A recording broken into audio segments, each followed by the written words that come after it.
The painter of dreams was an artist who could take anyone into a world where the real and the ideal blended like threads in a precious tapestry. His paintings speak of an ancient beauty, but also something that feels close to us, like a memory from another life. He didn't just paint figures, but beings that seemed to float between the ethereal and the earthly. His female figures were angelic, divine, but with a gaze that kept the liveliness and wonder of youth. Every face, every curve, spoke of an innocence so pure it brushed against sensuality. The women in his works were his love letter to grace and form. Looking at them, you feel the artist's hand as if he were gently caressing the canvas, capturing the moment when purity meets temptation.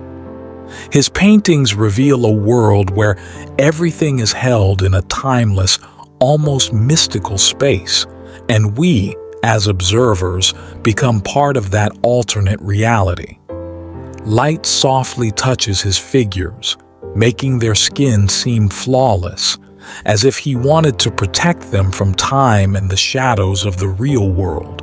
But in their gaze, sometimes melancholic and sometimes thoughtful, a secret hides, the essence of an entire era, the desire to keep alive what is bound to fade. It's not only women in his paintings, but also children who seem like angels from the heavens. Here, too, the artist wove his mysterious magic. The face of a child in his vision wasn't just a face, but a story told by presence alone, full of innocence and, at times, a hidden charm.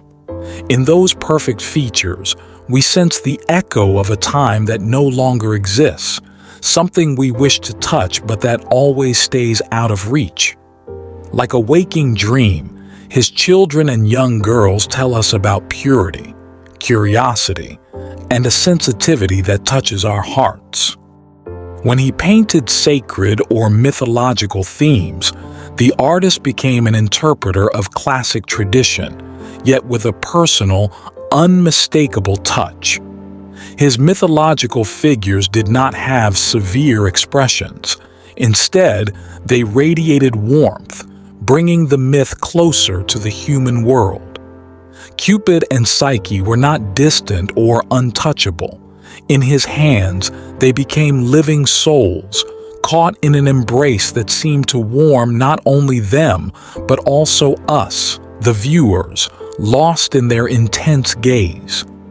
Every muscle, every fold of their clothing, every hand brushing a face or holding in a suspended gesture, everything is perfect, and in that perfection we find the work's immortality.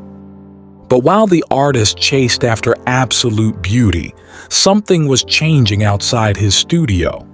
New art movements looked down on him, calling him old-fashioned, outdated, lacking innovation. Someone who had spent his life painting what felt eternal was now labeled as one who settled for an easy, pleasing art, unable to experiment or take risks. His paintings, once celebrated, were now seen as relics of a past to forget. And so, as the world raced towards modernism, the artist found himself excluded, ignored, almost erased in what felt like a long damnatio memoriae. It was a bitter decline for someone who had lived with art as his only ideal. And yet, even as the world left him behind, he continued to paint until the end. For him, art was a faith, a promise of eternal beauty that didn't need trends or approval.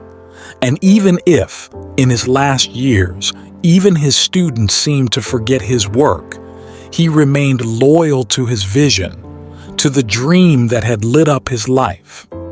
Today, looking at his works, we can almost feel the beat of his heart, the passion that made him strong enough to survive time and criticism, still speaking to us with the same intensity.